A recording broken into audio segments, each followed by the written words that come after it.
आपल्यासोबत मंत्री गिरीश महाजन जोडले गेलेले आहेत। गिरीशजी, महायुतीला पाठिंबा दर्शवलेला आहे राज ठाकरे यांनी, कितपत या पाठिंब्याचा महायुतीला फायदा होईल काय वाटतं?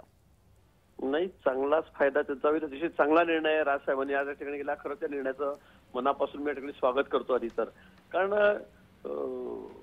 त्यांनी आपल्या भाषणामध्ये सांगितलं की मोदीजींसाठी त्यांना पंतप्रधान करण्यासाठी म्हणजे हा विषय अतिशय महत्वाचा आहे, कारण त्यांना माहिती आहे मोदींच्या नेतृत्वाखालीच देश हा पुढे जाऊ शकतो, हा महासत्ता होऊ शकतो, विश्वगुरू होऊ शकतो, याची जाणीव राज साहेबांना निश्चित आहे। आणि म्हणून आम्ही समविचारी आहोत।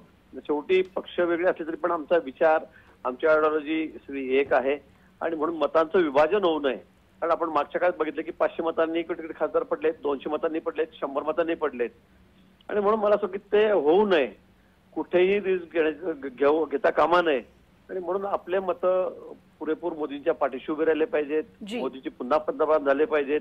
त्यासाठी हा घेतलेला निर्णय अतिशय स्वागतार्ह आहे। मी त्यांचं अभिनंदन करतो आणि खरं म्हणजे मनापासून आभारही मानतो। जी, यावेळेस त्यांनी लोकसभेसाठी महायुतीला बिनशर्त पाठिंबा दर्शवलेला आहे, मात्र मनसेच्या कार्यकर्त्यांना विधानसभा निवडणुकांसाठी तयार राहण्याचे आदेश दिलेले आहेत। तर विधानसभेसाठीची गणितं नक्की कशी असतील?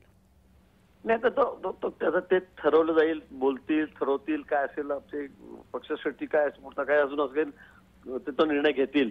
पण आज ही निवडणूक अतिशय महत्वाची आहे, ती देशासाठी महत्वाची आहे। मोदीजी पंतप्रधान झाले पाहिजेत हे सगळ्यांना, अनेक लोकांना वाटतंय, मतदारांना वाटतंय आणि यात ते दुमत नाही की यावेळेला स्पष्ट बहुमत भाजपला आहे, फक्त आम्हाला 400चा आकडा या ठिकाणी पार करायचा आहे आणि म्हणून त्यासाठी मोठी मदत राज साहेबांची या ठिकाणी होणार आहे। विधानसभा येईल त्यावेळेला, विधानसभेच्या वेळेला बघू काय असेल नसेल होईल ते, पण देशासाठी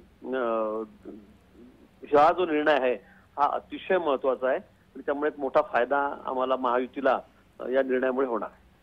जी, धन्यवाद गिरीशजी आपण दिलेल्या प्रतिक्रियेबद्दल।